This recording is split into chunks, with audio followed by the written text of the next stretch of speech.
नमस्कार सभी दोस्तों। तो आज आपका फिर से स्वागत है हमारी YouTube चैनल में। तो आज हम बात करने वाले हैं रामायण से जुड़ी कुछ ऐसी बातें जिसे आप शायद ही जानते होंगे। बहुत समय पहले की बात है। एक बुद्धिमान राजा दशरथ ने सरयू नदी के तट पर अयोध्या राज्य पर शासन किया था। हालांकि राजा की 3 पत्नियां थे, लेकिन उसकी कोई संतान नहीं थी। तब पुजारी वरिष्ठ ने दशरथ को देवताओं से वरदान प्राप्त करने के लिए अग्नि यज्ञ करने की सलाह दी। उससे वे कैसा ही किया और देवता प्रसन्न भी हुए। उनमें से एक लौ से बाहर आया और राजा दशरथ को अमृत से भरा एक बर्तन दिया। वह भगवान ने दशरथ को अपनी तीनों रानियों कौशल्या, कैकेयी और सुमित्रा के साथ अमृत बांटने के लिए कहा। कालांतर में तीनों रानियों ने पुत्र को जन्म दिया। कौशल्या के राम, कैकेयी ने भरत और सुमित्रा ने जुड़वा बच्चे लक्ष्मण और शत्रुघ्न प्राप्त हुए थे। सारा राज्य आनंदित था। चारों ओर राजकुमार बुद्धिमान और अच्छे स्वभाव के थे। वे एक दूसरे से प्यार करते थे। लेकिन राम और लक्ष्मण के बीच एक विशेष बंधन था। राम को उनकी शक्ति, साहस और गुणों के लिए जाना जाता है और जो उन्हें जानते हैं वे सभी उसे प्रेम करते हैं। राक्षसों का अंत और राम का विवाह। एक दिन ऋषि विश्वामित्र दशरथ के पास आए और उससे कहा कि राक्षसों के अंत के लिए भगवान राम को अपने साथ वन में भेज दे, क्योंकि राक्षस ऋषियों के अग्नि यज्ञों को लगातार बाधित कर रहे थे। दशरथ ने राम एवं लक्ष्मण दोनों को विश्वामित्र के साथ भेजा और राम और लक्ष्मण ने भयानक राक्षसों का अंत किया। विश्वामित्र इससे बहुत प्रसन्न हुए और देवता भी प्रसन्न हुए। राम और सीता का विवाह। विश्वामित्र तब युवा राजकुमारों को मिथिला के पड़ोसी राज्य में ले गए, जिस पर राजा जनक का शासन था। मिथिला में राजा ने एक स्वयंवर रखा था, जो कि माता सीता के लिए एक योग्य पति के लिए आयोजित था। उसमें भगवान शिव के धनुष्य को उठाकर धनुष्य के तारों को खींच सकने वाले को माता सीता से विवाह की शर्त रखी गई थी। राम भगवान शिव द्वारा दिए गए एक महान धनुष को एक हाथ से उठा लिया। वह धनुष के तार को खींचने की कोशिश तो शिव धनुष को टुकड़ों में टूट गया। जो पहले कई लोगों ने कोशिश की, लेकिन वह शिव धनुष को उठाने एवं हिलाने से भी असफल रहे। इसके शर्त अनुसार राजा जनक की पुत्री सीता का विवाह राम के साथ हुआ। राम ने सीता से विवाह किया और वे कई वर्षों तक खुशी से रहे। दशरथ ने फैसला किया कि राम के राजा बनने का समय आ गया है। हर कोई प्रसन्न था, क्योंकि राम एक साहसी, बुद्धिमान, आज्ञाकारी एवं दयालु राजकुमार थे। कैकेयी के 2 वरदान और राम का वनवास।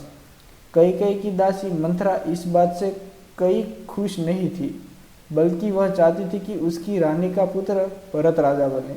मंथरा ने कैकेयी के मन में जहर घोल दिया। तब कैकेयी ने राजा दशरथ से उन्हें द्वारा दिए गए 2 वरदानों को मांगने का फैसला किया। कैकेयी ने राजा दशरथ से भरत को राजा बनने एवं राम को 14 वर्ष के लिए वन में भेजने वाला वरदान मांगा। यह सुनकर राजा दशरथ का दिल टूट गया, लेकिन वह अपना वादा निभाने के लिए बांधे थे। राम, सीता और अपने छोटे लक्ष्मण के साथ बिना किसी हिचकिचाहट के स्वेच्छा से वनवास के लिए निकल जाते हैं। पूरा राज्य शोक में डूब जाता है और राजा दशरथ भी उस दुख के कारण शीघ्र ही मृत्यु प्राप्त हो जाते हैं। भरत ने अपनी माँ के इस कृत्य से भयभीत हो गए। वह राम को वापस लौटने के लिए उन्हें मनाने के लिए जंगल में जाता है। जब भगवान राम वापस लौटने से मना कर देते हैं, लेकिन भरत की पादुका ले आते हैं और उन्हें राज्य के सिंहासन पर विराजमान कर देते हैं। उन्हें कहा कि जब तक राम वापस नहीं आएंगे तब तक शासक करेंगे। इधर प्रकृति के खजाने की सुंदरता एवं शांति के बीच जंगल में राम, सीता और लक्ष्मण रहते थे। पक्षी गाते थे, तारें गड़गड़ाहट करती थी, हजारों की संख्या में फूल खिलते थे। वह वन चित्रकूट की कुटिया बनाकर रहते थे। राम और रावण। एक दिन एक भयानक बात हुई। एक राक्षसी ने राम को देखा। वह रावण की बहन शूर्पणखा थी। वह भगवान राम से बहुत आकर्षित हुई, इतनी कि उससे शादी की चाह रखने लगी। जब भगवान राम ने मना किया, उसे मना करने पर क्रोधित होकर शूर्पणखा ने सीता पर आक्रमण कर दिया। यह देखकर लक्ष्मण सीता की सहायता के लिए दौड़ पड़े और लक्ष्मण ने चाकू से शूर्पणखा की नाक काट दी। शूर्पणखा अपने भाई लंका के राजा रावण के पास गए और उससे अपना अपमान करने के लिए भगवान राम को दंडित करने के लिए कहा। स्वर्णमुख मारीच। रावण ने अपने चाचा मारीच को भेजा। उन्होंने सीता को आकर्षित करने के लिए स्वर्णमुख का रूप धारण किया। यह देखकर सीता ने राम को पकड़ने के लिए कहा। राम ने हिरण का पीछा किया और अंत में उसे तीर मार दिया। जब मरीच मर रहा था, उसने अपने जादू का इस्तेमाल किया और राम की आवाज़ में लक्ष्मण को पुकारा। राम की आवाज़ सुनकर सीता डर गई और उन्होंने लक्ष्मण को उनकी मदद के लिए भेजा। जाने से पहले लक्ष्मण ने सीता की रक्षा के लिए एक जादू की रेखा खींची और उन्हें किसी भी परिस्थिति में रेखा को पार न करने के लिए कहा। सीताहरण। लक्ष्मण के जाते ही ऋषि के वेश में रावण आ गया। ऋषि नाराज हुआ जब सीता ने उससे कहा कि वह उसे भोजन देने के लिए सीमा पार नहीं कर सकती। उसे क्रोधित देखकर सीता लक्ष्मण की चेतावनी को भूल गई और सीमा पार कर गई।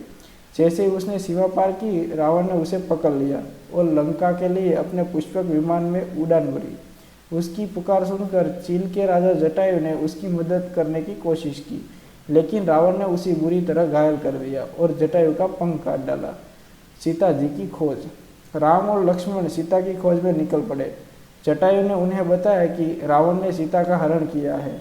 उनके रास्ते में रावण ने राक्षस कंबांध को श्राप से मुक्त करने के लिए मार डाला। राक्षस ने उन्हें सुग्रीव से मिलने की सलाह दी, जो सीता को खोजने में मदद करेगा। उन्होंने दानव की सलाह मानी और सुग्रीव से मिले। सुग्रीव मदद के लिए तभी राजी हुआ जब राम ने बाली को मार डाला, जो सुग्रीव का भाई था। राम ने बाली को हराया और सुग्रीव वानर राजा बन गए। अपना वादा निभाते हुए सुग्रीव ने अपने प्रमुख हनुमान को उनकी पूरी सेना के राम की मदद के लिए कहा। सीता की खोज में हनुमान जी। राम ने सीता की खोज में हनुमान जी को भेजा। हनुमान जी की समुद्री यात्रा में सबसे पहले मेनका पर्वत आया, जिन्होंने हनुमान जी को आराम करने के लिए कहा, लेकिन वह यह कहकर आगे बढ़ गए कि जब तक मैं श्री राम का कार्य पूर्ण नहीं कर लेता तब तक आराम नहीं कर सकता। इसके बाद देवताओं ने हनुमान जी की परीक्षा लेने के लिए सांपों के देवी सुरसा को भेजा। उन्होंने हनुमान जी को खाने की कोशिश की, लेकिन वह यह न कर पाई और हनुमान जी सुरसा के मुंह से वापस आए और आगे बढ़ गए। बाद में हनुमान जी का सामना एक राक्षस से हुआ, जो कि समुद्र में किसी भी प्राणी की छाया को पकड़कर खा जाती थी। उस राक्षसी ने हनुमान जी को पकड़ लिया, पर हनुमान जी ने उसे भी मार दिया। हनुमान सीता का मिलन। अंत में जब वह लंका पहुंचे तो हनुमान ने सीता को रावण के महल के एक बगीचे में पाया। उसने उसे राम की अंगूठी दी और उससे कहा कि राम जल्द ही आएंगे और उसे छुड़ाएंगे। रावण के सिपाही ने हनुमान को पकड़ लिया और रावण के पास ले गए। हनुमान ने तब रावण से सीता को मुक्त करने के लिए कहा, लेकिन रावण ने मना कर दिया। उसने हनुमान को पकड़ लिया और उसकी पूंछ में आग लगा दी। हनुमान ने शहर में ऊपर से उड़ान भरी और पूरी सोना की लंका जला दी। भगवान राम और रावण का युद्ध। राम, लक्ष्मण और सुग्रीव ने तब एक विशाल सेना को घेर लिया। लंका के लिए एक पुल बनाया गया और सेना को पार किया। एक भयंकर युद्ध शुरू हुआ। दोनों सेनाओं के हजारों महान योद्धा मारे गए। रावण की सेना हार रही थी। उन्होंने अपने भाई कुंभकर्ण को मदद के लिए बुलाया, जिसे एक बार में 6 महीने सोने की आदत थी।